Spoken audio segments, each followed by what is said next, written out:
All right, there we go. Hello, everybody. Welcome to Tea Time with Liz. Come on in.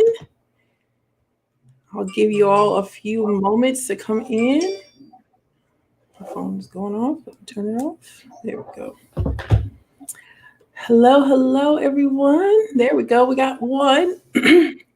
How is everybody doing tonight? It is Tuesday. You already know what time it is. So go ahead and like, love, subscribe to the YouTube channel if you have not yet. And then share. It's going to be some good tea tonight, you all. I'm super excited. Got a great friend with me. He comes from the 605 himself, okay?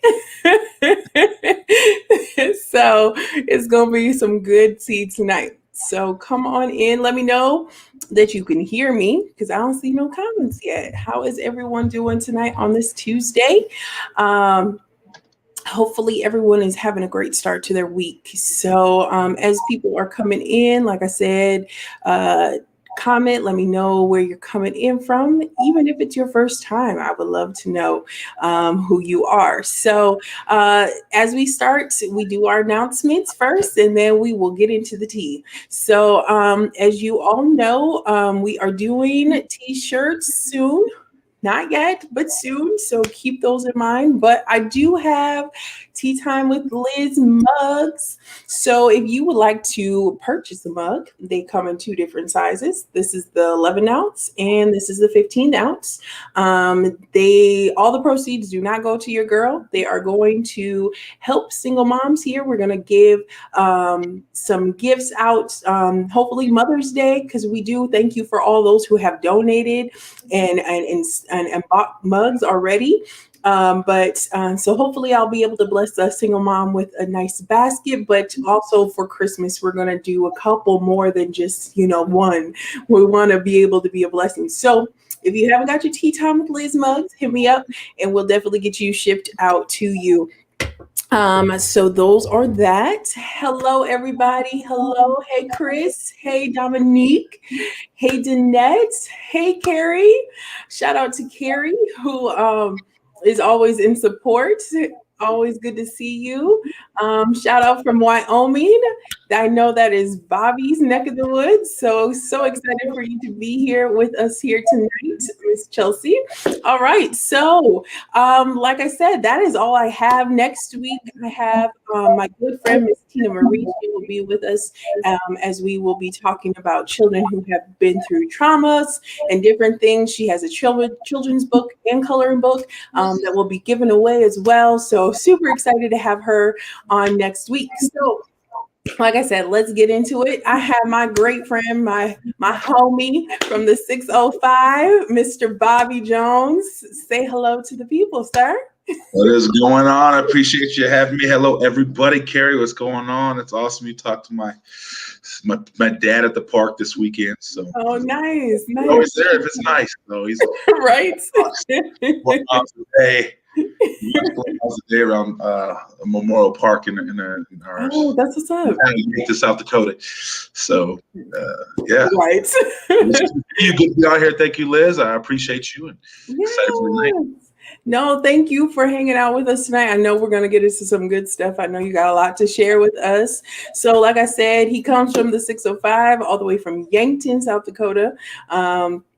And he has his story he's going to tell, like I said, and we're just going to get into it. So if you know any teenagers out there tonight, share this with them. Any parents of teenagers, any sports lovers out there as well, you're going to be touched by his testimony as well.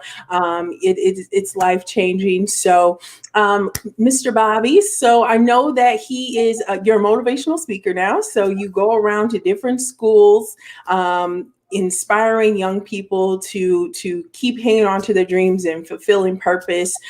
So what got you into doing motivational speaking? That's a good question. And actually, this is the easiest way I explain it. It actually happened by accident. And so what happened was in 2015, January 2nd, 2015, I went back to treatment for alcohol. Keystone Treatment Center, Canton, South Dakota. Went back for treatment for the second time. after a year and a half of just, I battled it for 10 years, alcoholism. After I got out of college, battled for 10 years. And then I went back to treatment. And less than a year later, I was asked to help my high school coach's nephew get into treatment. And about a week later, actually, I got a call from my high school football coach thanking me and then saying, hey, would you be able to come to speak to the team in August, our fall camp? And I said, well, yeah, I can come do that for you, coach. And at this time I wasn't a speaker. And so what happened is I went down and spoke 3 months later on their last day of fall camp. And I shared just a very vanilla A to Z story. Didn't really have any, I just stood there and kind of just, you know what I mean? And they shared some pictures on their Facebook page, and someone else contacted me and they said, hey, would you come speak to my kids? And it just kind of happened from there. A few more times I was asked to kind of do that. And it was, I don't know, probably October of 2015 when I woke up one day. I said, maybe this is what I'm supposed to be doing. Maybe this is what all the pain was for. Maybe I got through it. Maybe this is the time that it's going to be used. I feel like God was maybe going to use this. And around that time, I got fired from a full-time job. I actually worked with your dad. I worked with your dad at Boston. Right. Yeah. Shout out to VOA. Fired from a full-time job. And I just felt the Lord say, it's time to go. I'm going to launch you out. And that was, almost almost 7 years ago, last August. So. Wow. It's been a ride. Yeah, and it has, like you all, like I was, we were talking before the show started, and I told him, like, it's just so amazing because I knew him before he started even doing all this speaking, and to see him blossom and see him doing so much now is just like mind blowing. But it shows that God definitely has purpose for him and with these young people today. And so it just, and also just staying faithful to what you're called to, regardless, like you said, you went through, being fired from a job, not knowing what you're going to do. And here you are, like I said, just being the greatest speaker there possibly can for these young people out here. So tell us a little bit about this journey now that you've been, speaking here and there. Where have you gone? Who have you spoke to? Share with us some of the places. So, it's kind of been a buffet of things. It's been kind of cool because obviously, also for those of you that don't know, I also am a Christian hip hop artist.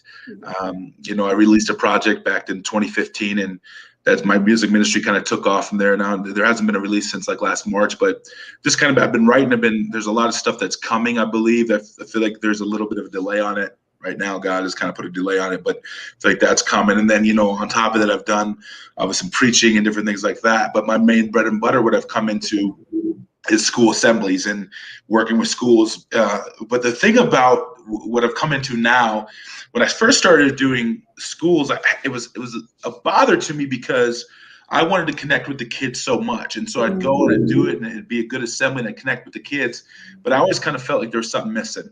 I always kind of felt like, man, and then I kind of started watching around and looking around and seeing what they struggle with. And then I started seeing schools, and actually everything that's kind of happening now in schools, I've really called that about 5 years ago. And a lot of people thought I was crazy. Here's what's happening. Like, kids are dealing more and more with the social, emotional, mental health, emotional health stuff, that they're really not caring about school anymore. They're really not able to concentrate in school anymore. And I saw this coming. And actually what I started seeing is like, I really think in the next 20, 30 years, kids are going to start to figure out they don't need school to make money. And they're going to start figuring out the trades, and they're start figuring out being an entrepreneur and different things like that. And what's going to happen is these kids are going to start dropping out. It's already starting to happen. It's been happening for the last few years, but it's really starting to happen. And so I really started moving in. I feel like God has moved me into more of a consultant role now. And now I see because I do connect so well with the kids, and I'm kind of their advocate first, but I do connect well with administration. And so I've kind of moved into saying, and plus schools are struggling. There's been some suicides. And so I've been able to move into a position that kind of positioned me as an expert, if you will, to say, hey, I can help and I know how to help. Here's how you shift your culture. And that's kind of what's been happening. And this last year, there was a couple of suicides, and I was called in by a couple of schools. Hey, like, do you know anything we could do? Do you have anything long-term? I actually had a mentorship program that I created 3 years ago that I ran one time with a mental health organization, and that was it. And then went back on the shelf. And then all of a sudden, 3 years fast forward, I'm talking to schools and I say, I actually have this thing, and I pitched it to them before you know it. And it's crazy how you know God's on something, because that mentorship program sat there for 3 years.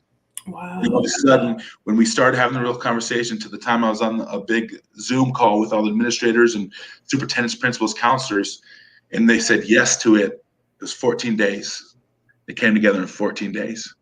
And Wow. I've been in 5 schools for 6 weeks in Northeast Colorado since March 1st.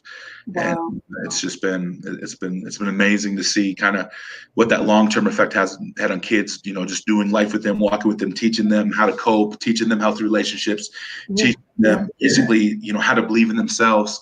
We're creating in the moment of creating a bully rehabilitation program. Kids who are bullied, that don't have self-esteem, and we're going to bring kids back up to know that that there's one thing true about all of us, that we all have the same price. Because we're all Good. Oh my gosh. Yeah. That's good.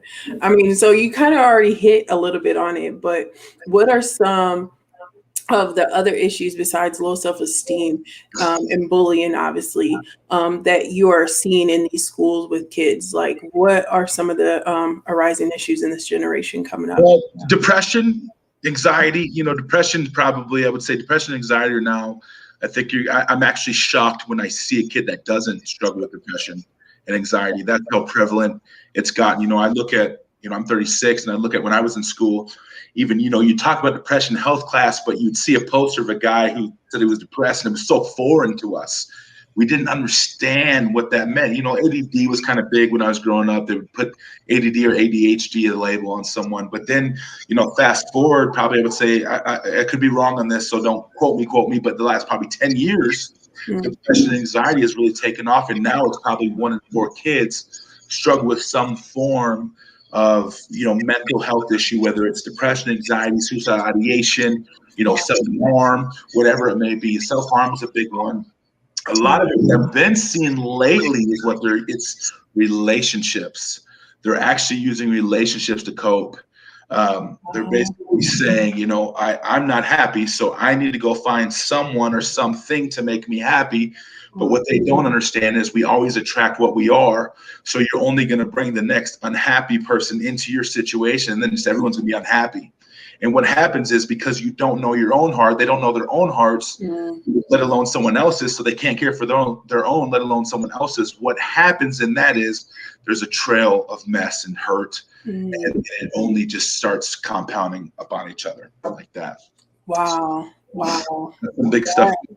That is some big stuff. That is some big stuff. And so them using the relationship.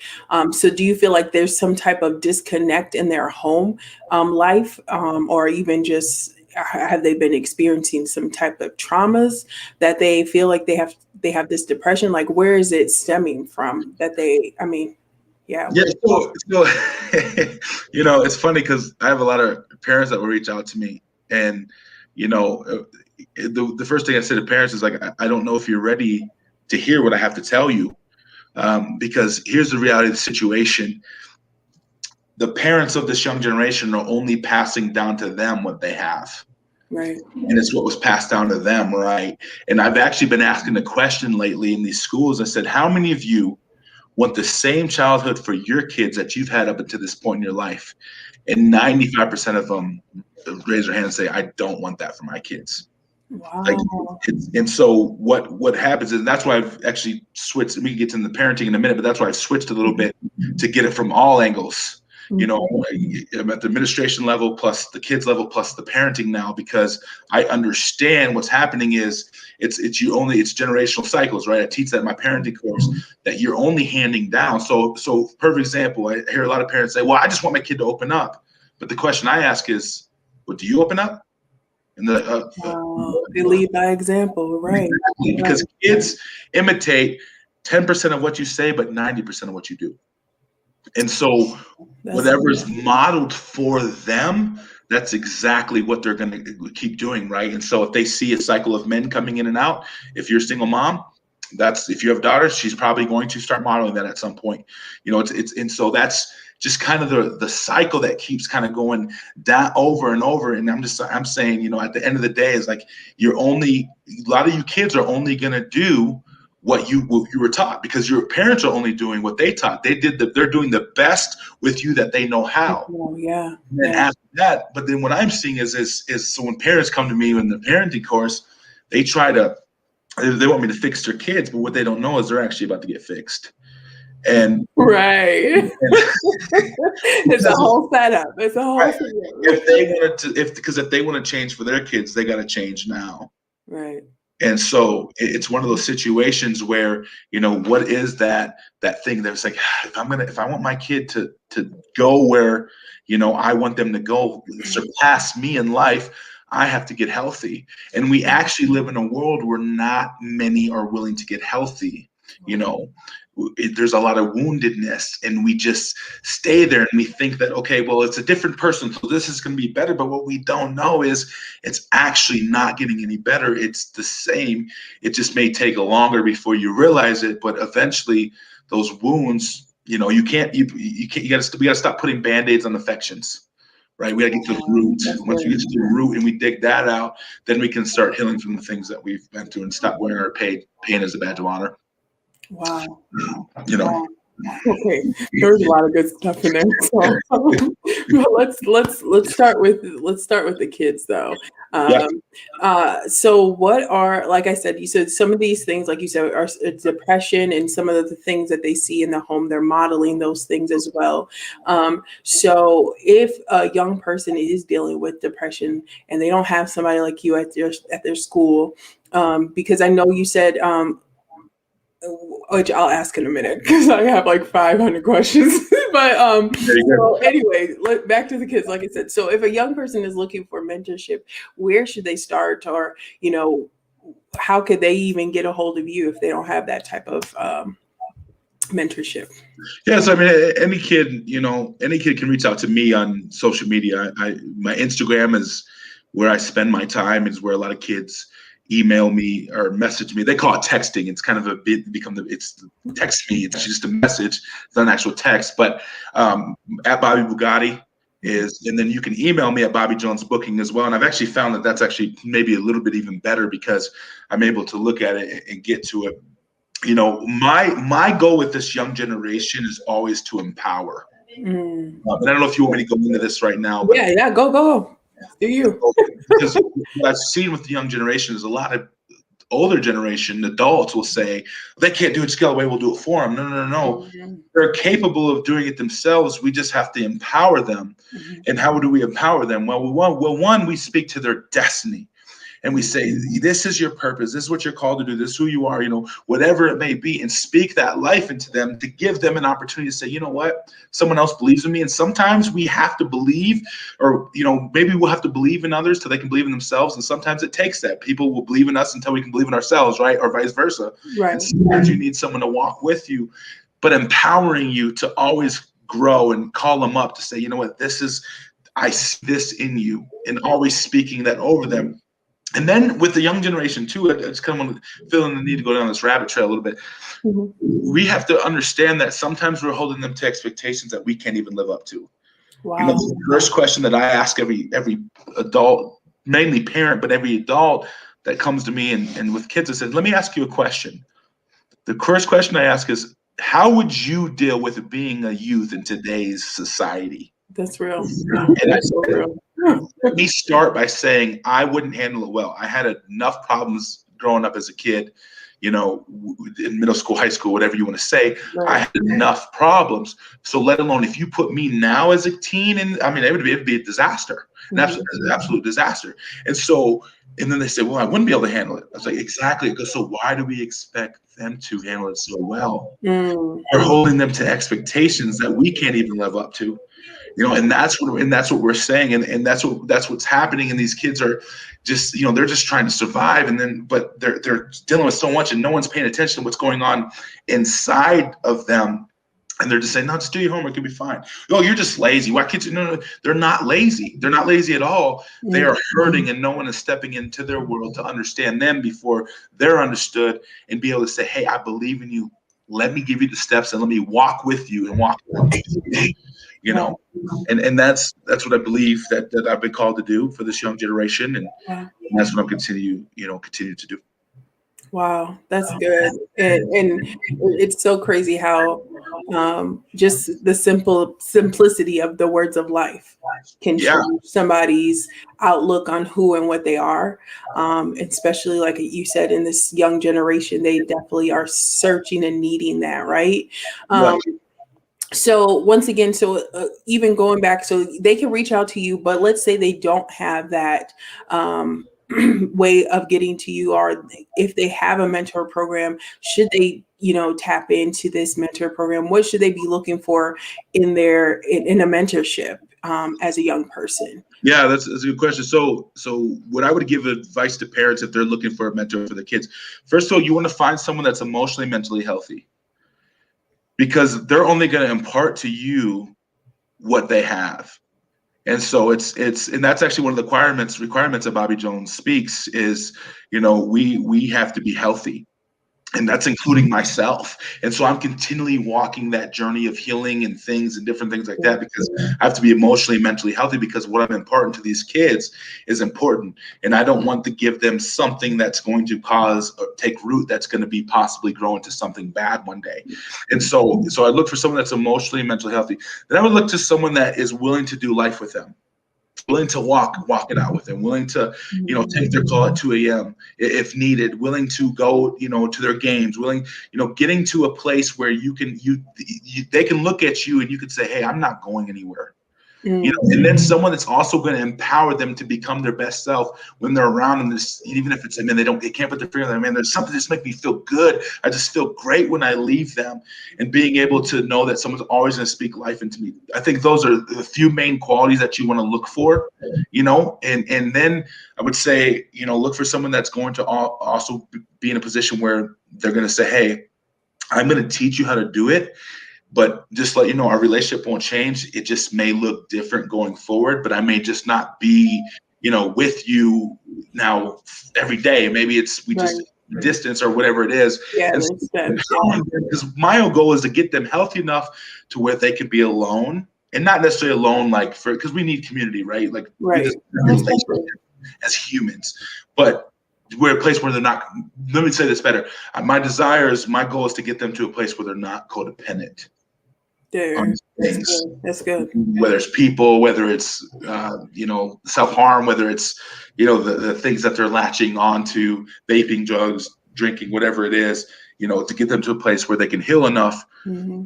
and say that, this is. And so that's what they should look for in a mentor: someone that's willing to do those things, that's first healthy, emotionally, and also too, I think it's important for kids, the same thing too, holding kids to their destiny, never their history.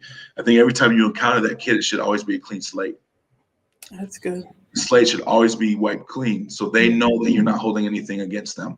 Because kids it may be a situation where they're gonna, they may hurt you, they may say some things because they're lashing out, because one, they want to see, are they here? Like, many people came into my life and they said they're gonna be here, man, but you left.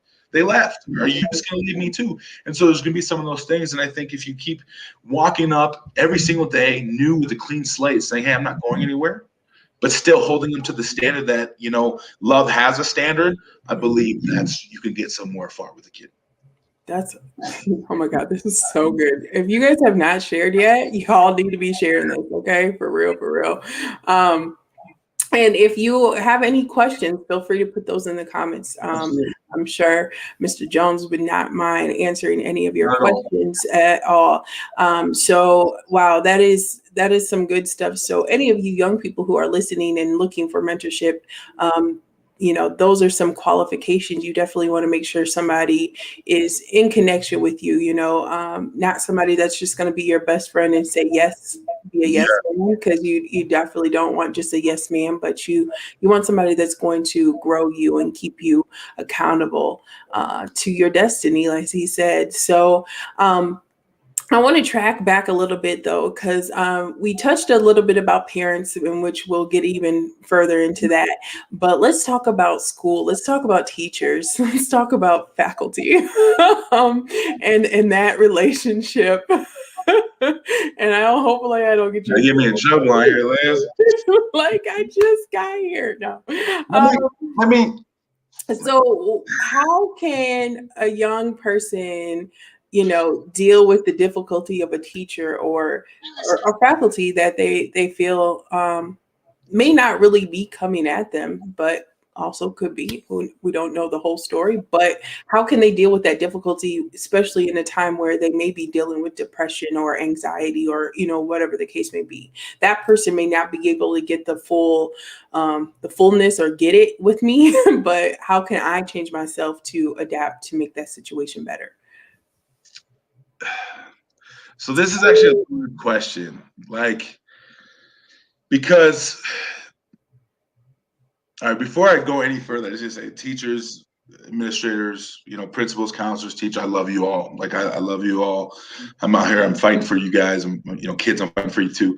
It's a loaded question because a lot of it's going to depend on, has a school cultivated a culture that is conducive, to an environment that can maybe be safe for the kids emotionally, right? Like, or whatever it is, because a lot of the times is what we're seeing now is because, okay, I gotta go back because this is a hard question to answer, because if a school doesn't have a grid for it, like just like if we as people, if we don't have a grid for something, we're not able to cultivate that in our lives, right? It's the same thing with schools. Like if they don't have a grid for, like, okay, what does this look like for us to take care of? Like I'm just gonna say what I told all schools this year that I talked to. I said, I think you need to do a pass year for all the kids. Say, we're gonna pass you no matter what happens.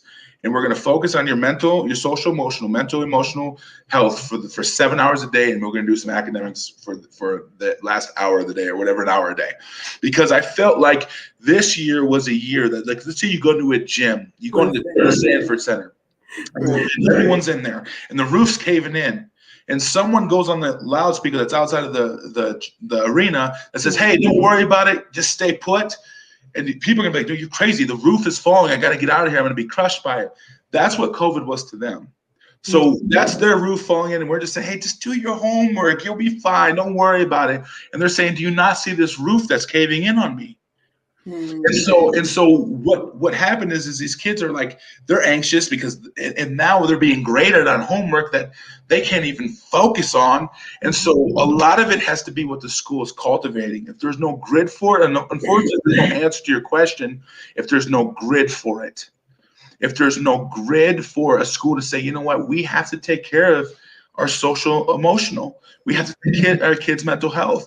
And instead of just, I'm just going to say it, instead of a kid saying something, refer them out. Because that's what happens. Kids say stuff like, "Oh, I'm going to hurt myself," and they just get referred out right away. There's not even a conversation had of like, "Hey, can we process this? Can we see what's going?" The schools don't have the time.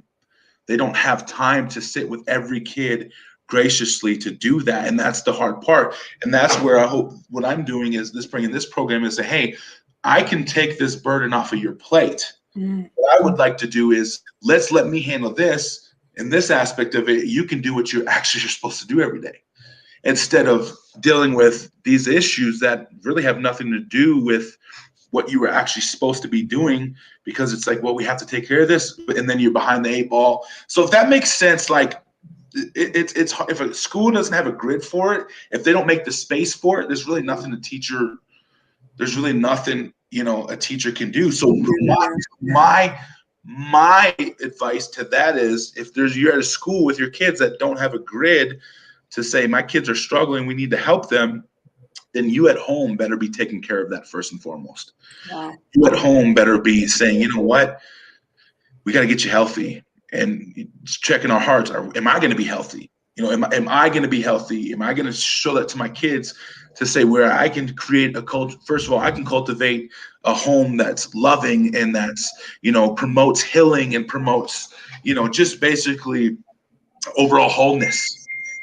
Can you become that home? Because then when they go to school, it'll be just like anything else. It'll be like, well, there may be some difficult people, but I know when I go home, I'll have the love and support that I need. So does that make sense? Yeah, it makes perfect sense. So the school doesn't have a grid for it. And then if you feel like, if it really gets to that point and you really feel, now I'm going to tell you right now, kids don't like counseling. They hate it. They don't they don't like therapy, and they don't like school counselors. I'm just going to be honest with you. They all tell me this. One, they don't like school counselors because a lot of school counselors break confidentiality. They Mm, struggle with that. And another thing, therapists just try to throw medicine at them and try to act like they're better than them, and different things like that. And is what I've gotten all around the world.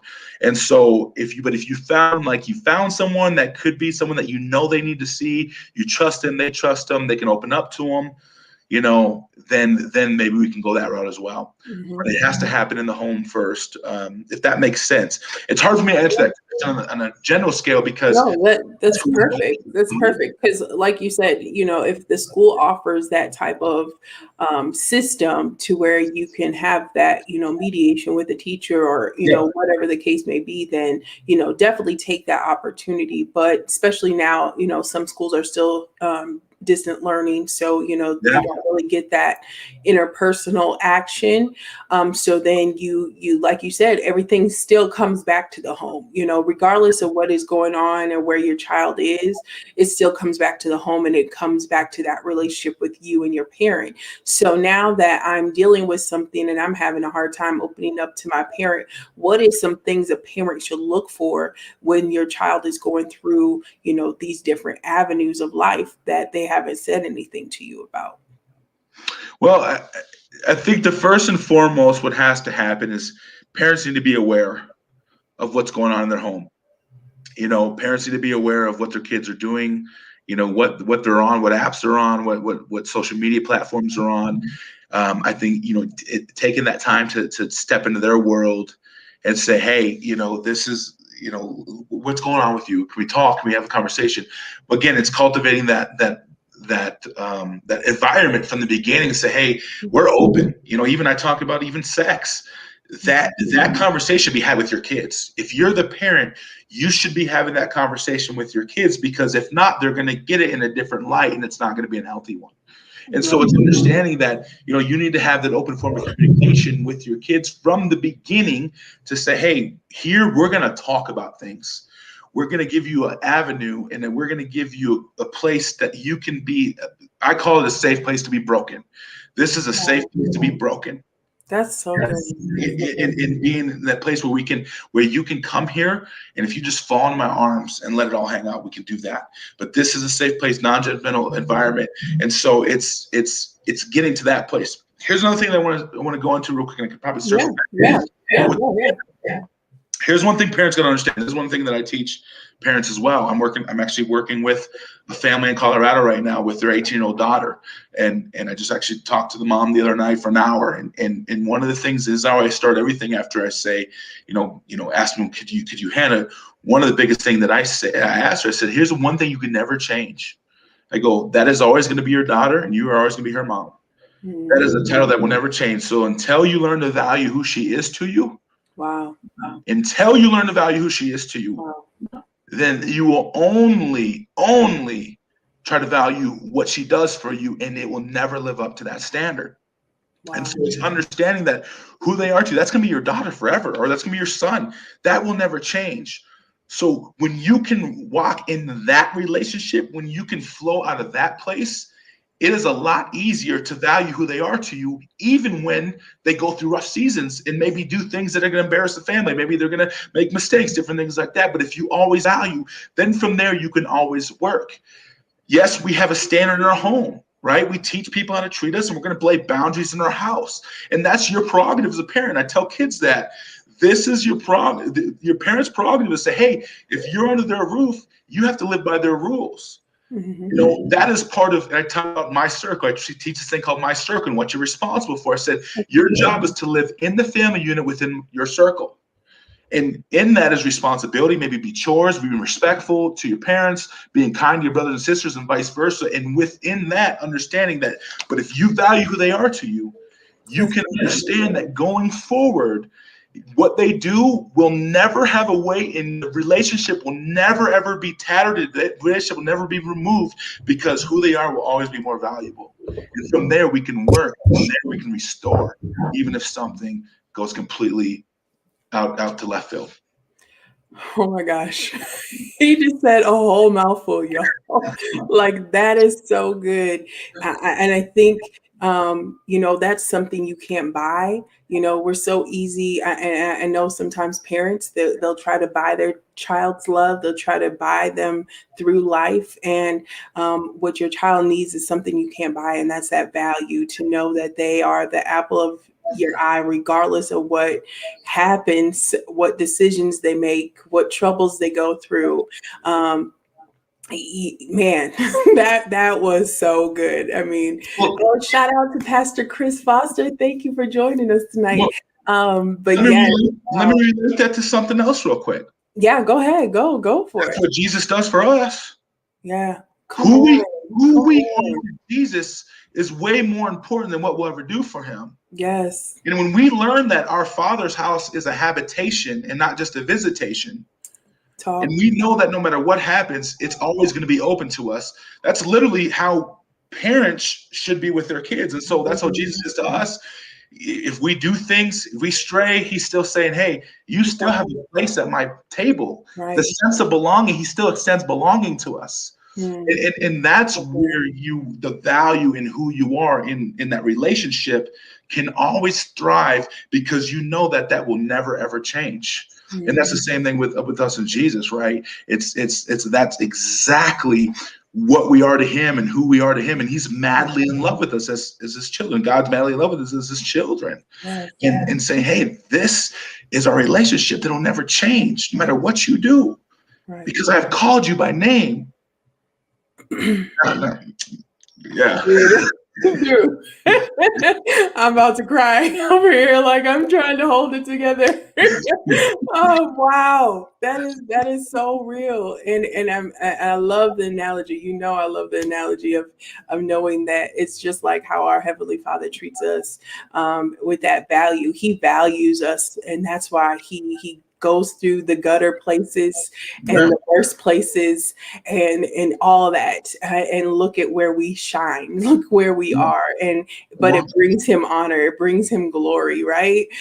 So to mimic him in our own homes, as I shouted out Pastor Foster, he spoke about this in our one of our Bible classes one time, awesome. and that we have to be that model in our homes as parents. And I say that for even myself. I have a preteen, so I'm definitely trying to be a good example for anything and everything he sees. So, yeah, so as a parent, we don't want to feel like, I know we've messed up, we've fallen short, we probably have been yelling more than we have been encouraging. So where can I pick up these pieces? What do I do now that I know that I need to value my son or value my daughter? How can I show them that, or how can I tell them that, to start bringing in this relationship? Yeah, one thing someone prayed over me last year. They said you're called to a people group, so you need more love, because Mm, you only have authority over what you love. wow, If that's if you good. don't have authority over something, it's probably because you don't love it. And I believe Mhm. that's why I'm able to look at these young kids in a different way, because I love them in a way that this is just who they are. I see the greatness inside of them. I see, and I always say this: I will always call the gold out of them. I will always call the gold out, because there's so much there. But it's in that sense is again, as parents, getting more love, even praying, God, give me more love for my son, give me more love for my daughter, because the more you're infatuated and in love with him and know he's in love with you, you'll be able to. We behold what we become what we release, right? So behold, become, release. You behold what you become what you release. So what you release, that's if you release, like oh, peace. Oh, I'm not, I don't have peace. I am peace, right? Like I am love. That's what I'm giving to my kid, is so knowing that they're always going to have that unconditional love. And then just again, stepping into their world, understanding them before they understand you, and getting to that place of, hey, no matter what, I'm always going to be your mom. What can I do to support you better? Even asking them questions about their, hey, how's your heart today? Different things like that. But more for it's going to be that love of, I'm just going to go this way, the love of the Father. And the more we know that and our identity in Jesus, right, that's what we can exude out. And even if it's something, we call it in my community, it's called cleaning up our mess. If we make a mistake, let's go clean up. If we spilt red paint, we got to go clean that up. Right. The chance, and it's just cleaning up your mess. And hey, I'm sorry for acknowledging the point of wrongdoing and what happened, taking responsibility for that. And then from there, we get back to restoring connection.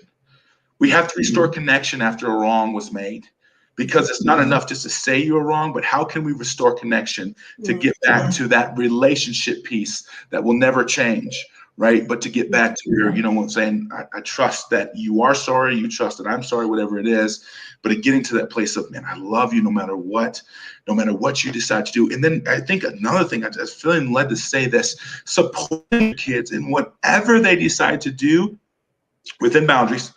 Um, Right. Not what you'd want them to do as far as sports or different things like that. Support if they love writing over football, man, support them in that. Mhm. You know what I mean? If they love theater over basketball, support them in that. Because the reality is we all have different giftings. Right. Right. And at the end of the day, every gift is needed. Right. You know what I mean? And so, but yeah, but just that value of relationship, just that's value of relationship to say who I am to you will always be more important than what I do for you or what you do for me. And just know that, and at the end of the day, if I'm only gonna extend to you what you can give me, that ain't relationship. Mhm. That's not relationship. Yeah, it's So just tick for tack kind of situation. yeah, and so, but it's going back to that with the kids. Just yeah, like, so, asking, "Hey, how's your heart today? Is there anything you need to talk about? Want to talk about?" And just cultivate that place of, and even if they don't want to do it right away, just say, "Hey, it will always be available to you if that's the place you want to, be." But it does starts with that love piece, and that love piece is unconditional. Right. Wow, this once again, this is all so good, y'all. I mean, this is definitely probably worth a replay a couple times. But I want to piggyback to something that you said Yeah. too. When as bringing in that relationship with your child, you said that the parent has to admit they're wrong. Mhm. How does a parent go about that? I think that is so. Um, it's so good. Like that's the best wisdom I have heard yet. Not tonight, but like in I've heard this a couple times, but like I mean, for a parent to admit they're wrong, even though they're the ones that have part in creating you, they're taking care of you, but then to actually admit they're wrong, I feel is such a game changer for even the child to feel open enough and feel like they can be vulnerable because that person or that parent is Right. choosing to do the same. So how as a parent, how can I feel comfortable doing that? If I know that, is a struggle for me. Yeah. Well. Again, first of all, it's like when you go and admit you're wrong and you're sincere, it's like, hey, I missed it there. I was wrong. What does that bring you to? It brings you to humility Yeah. and humbleness, and that's what you want your kids to see you. Because if they can see that their mom or their dad is humble and they show humility in a place, and that's where they're going to be at. But it's just sitting down, and and I think every time you push through that pride, right? Every time you sit and say, hey, whoever it is, hey, so and so, I want you to know that this morning when I said this to you, I want you to know that that was wrong with me. I never want to speak to you in a way that is going to make you feel less than. And Mhm. just being able to clean that up and say, but hey, let me speak, and then let me speak some things over you. How I like to end, what I've learned is you can even end with, I'm going to give you 5 things I love about you right now. And here's 5 things that I really love about you. And you can get up and so what that does is that shows them that no, that not only did they clean up the mess, but they brought back value to me, Mm. right? They spoke life back into me. They brought back value to me to say, that I am their most important. Because I think sometimes kids maybe ask when they're done wrong or said something's wrong, said like, do they really love me? Does my mom or my dad really love me? They just called me this, or they just said, and so just going back to that place of humility and saying, when this happened and acknowledging where the point was that you messed up at, and say, I'm wrong. Would you forgive me? And then asking for that forgiveness. Would you forgive me for that? Mhm. Is there anything you want to say? Did you want to tell me how it made you feel? Whatever, but giving them that space to be able to share their heart in that. Amen. Wow. Wow, this is, like I said, this is so good. Um and like how you just said, not only being humble enough to admit you're wrong, but then to come back with words of life. I Yeah. mean, I think that is a double game changer right there. Like that is just so legit. Because once again, it goes back to what you've been saying too. It's a model in the home. Yeah. If my parent could admit that, then I can admit it. When I have other relationships out here, even with my teachers, even with my colleagues, whatever the case may be. So I think that is so, so key. I mean, if y'all don't get anything else tonight, know that you value your child and you value your mom and dad, because it works both ways, Oh right? yeah. It works both ways. And so, just being able to hear these words of value and love, but also to play that humble role, to drop all the pride. It's Yeah. just us in this house. Let's be honest. It ain't nobody else.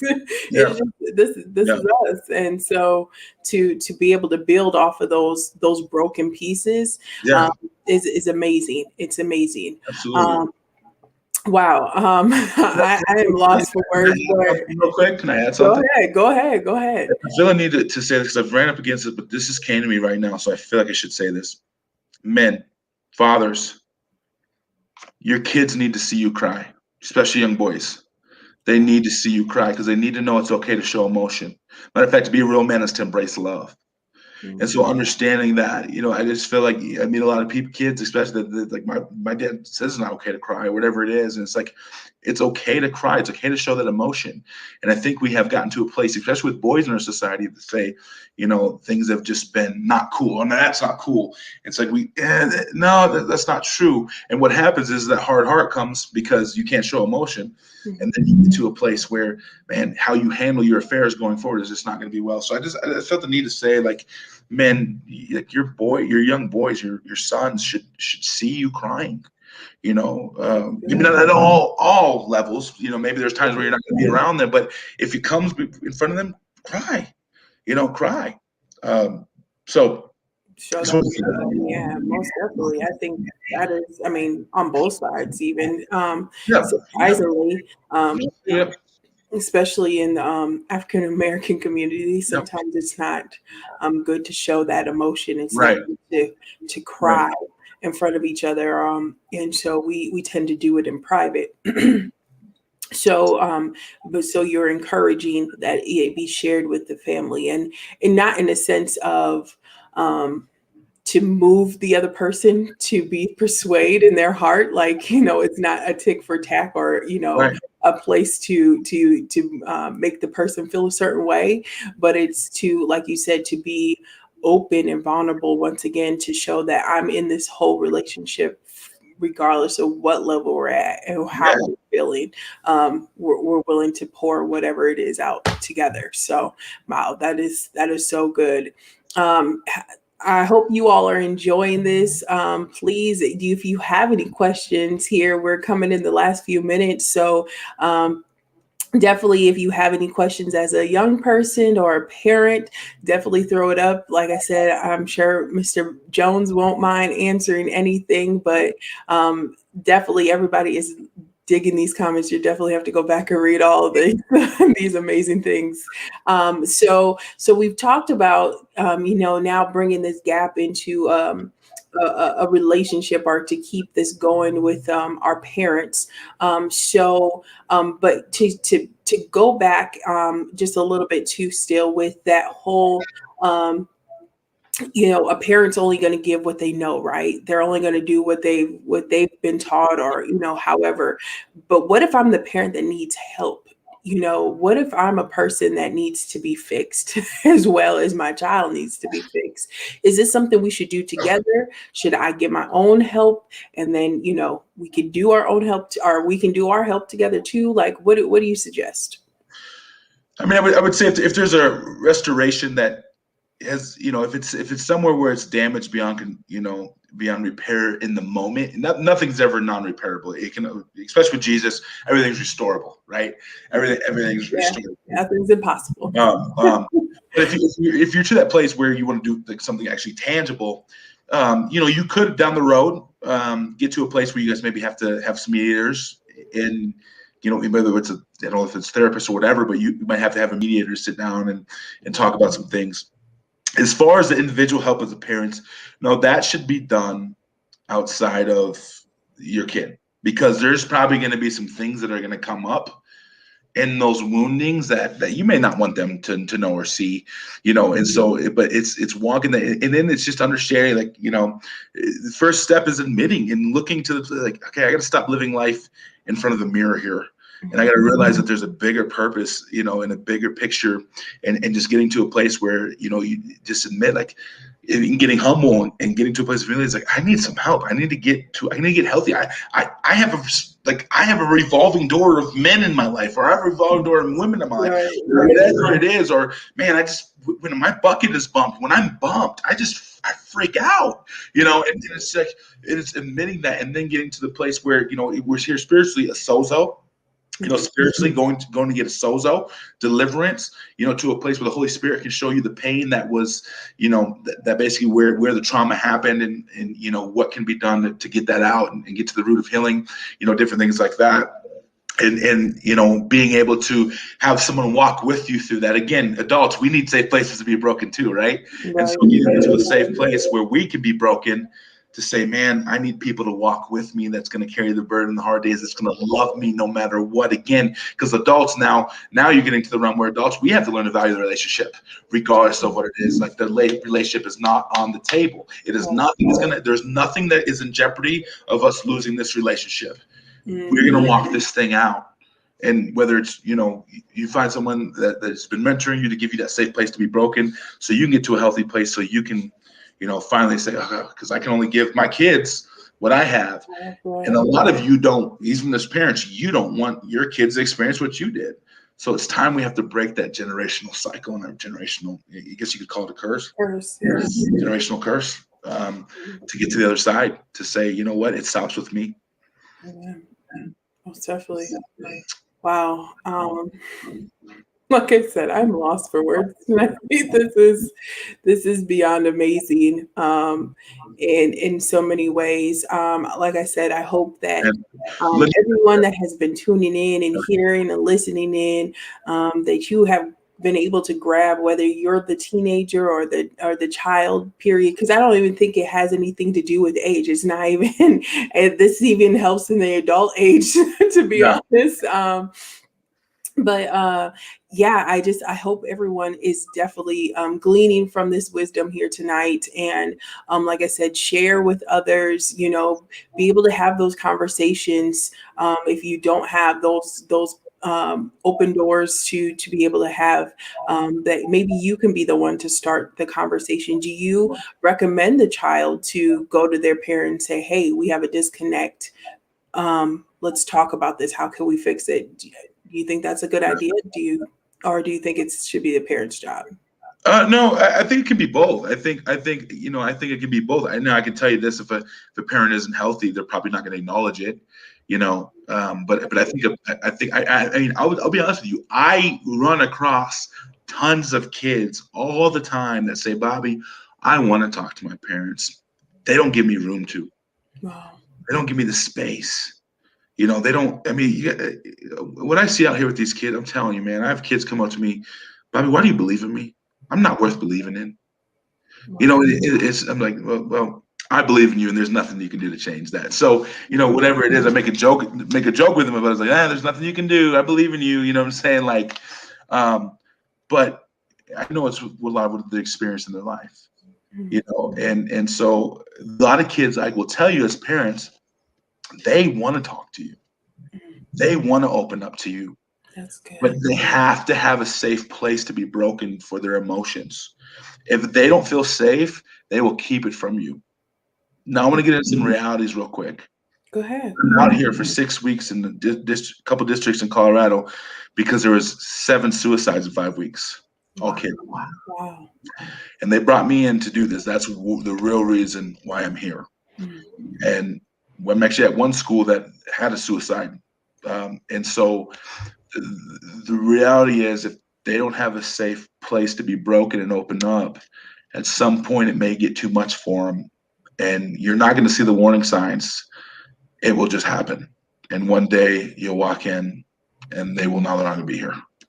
Wow. That's the reality of it. I'm not trying to put any fear out there. That's not who God is. There's no fear. Right. The reality is, can we start creating a safe place for our kids in our home to be broken, to start there Wow. and giving them a safe place to process their emotions, even if it's what you hear coming out of their mouth is completely out of this world. Just let them be able to share that, and I promise you, you'll start seeing some growth there in the relationship as well. That's awesome. So just remind us real quick. I know you had spoke about it earlier, but what are some of those um, things we should be looking out for then, if we know that our child might be going through, those deep depression or a place of, wanting to attempt suicide? What are some things? Isolation is a big one. They'll go off. Silence is another one. They just won't talk. They won't talk at all. When you start seeing some of that, is kind of when they'll get to a point of different things like that. I think you'll see a lot of them hiding and isolating and being silent is some of the big stuff. I don't think you won't see much of the acting out of drugs or anything like that. But another form is self harm, watching out for the self harm, whether it's the cutting or whatever. A lot of them, yeah, disconnected. Linda just said disconnected. Yeah, disconnect. But self harm is a big sign too. That because that then they're getting to the point where they're starting to really hurt themselves, and and so those are the few major ones that I've seen, that when they start like not talking about it, when they start disconnecting and they start really isolating themselves, I would really start asking those type of questions. Um, is what I would say. Wow, that's good. All right, y'all. So you heard it. Definitely keep an outlook for your child if you see any of these signs. And always, it never hurts to keep praying in your home. Keep praying for your child. Keep asking God to show you how to deal with your child. Help you to find that value again of who they were when you first had them. We were all excited, and it couldn't nobody Come on. separate us. But now that they're actually becoming, adults and growing into this life, we have to keep that same outlook, not that same hovering, but that same outlook of value and speaking that life. Um, Yeah. and yes, like you said, Lydia, sometimes it's just as simple as saying, are you okay? How is it going? But shout out to all of our mothers out there that keep praying. That's all I can say is, definitely you got to put your faith to action, of course, but prayer never hurts, and you got to keep Right. praying for them, in watching their atmospheres, watching who they're hanging around and what they're watching. Like you said, don't be absent from your own home. Don't be a roommate to your own home. Yeah. Be present. Be attentive to what is happening in your home. So, all right, we are coming into our last few One minutes. more thing. One more Oh, thing. So go ahead. Go ahead. Go ahead. one thing I wanna say is, don't deny your reality. That's You so know, if I have a broken arm, I'm not gonna say I don't have a broken arm. Like, if I have a broken arm, I have a broken arm. Like, don't deny your reality. Do not do that, because that's where, when you start denying reality, that's when kids start slipping into that place. So that's all I wanted to say. yeah. Thank And you. and I love what Chelsea just said here as you were saying those last few words, is that people do say that teenagers are hard, and like they're like the problem child, or they're tough to deal with, but they're no different than a 2-year old or a 4-year old or a Come on. 18 or 20 or yourself. They are growing into this life just like everybody does. So we definitely, once again, I think that's another thing tonight I could pull back from what you shared with us is, words, they can be very damaging, but they can be a very uplifting. They can be a game changer, so be careful how you speak, what you speak, who you speak to, because even sometimes with that whole co-parenting, or, not having the other parent around, if you're a single parent and you could be saying things about their other Yeah. parent, and it could be damaging to them because they're still trying to find their identity. They're still trying to figure out who and what they are, where they belong. So, be very careful with your words. I know sometimes we can forget, and then we get very, forgetful in those areas, but hopefully tonight will bring that attention back so that we can press forward in those places. So thank you all once again for tuning in tonight to Tea Time with Liz with our special guest, Mr. Bobby Bugatti. I call him Bobby Jones, but he's known as Bobby Bugatti out here. You can follow him on Facebook, Instagram. He said, you got a Twitter, I'm assuming, maybe. Pretty much Instagram's at Bobby Bugatti. Twitter's Bobby Jones speak or something. You'll find. I don't know. All right. Well, we'll definitely make sure we put all the info in the comments. Otherwise, you could definitely hit him up. He has a website, as you can see here on the screen. It is bobbyjonesspeaks.com. And then we also have his email address. If you are a young person that would like to reach out to him, speak to him, definitely hit him up in his email at bobbyjonesbooking@gmail.com. And parents as well. If you have more questions you want to ask in private, by all means, definitely hit him up at his Gmail account here. And so, like I said, you know how we always do on Tea Time with Liz, we wait until the very end. To all those who hung out with us to the very end, we have a giveaway. So, as you all know, we have Mr.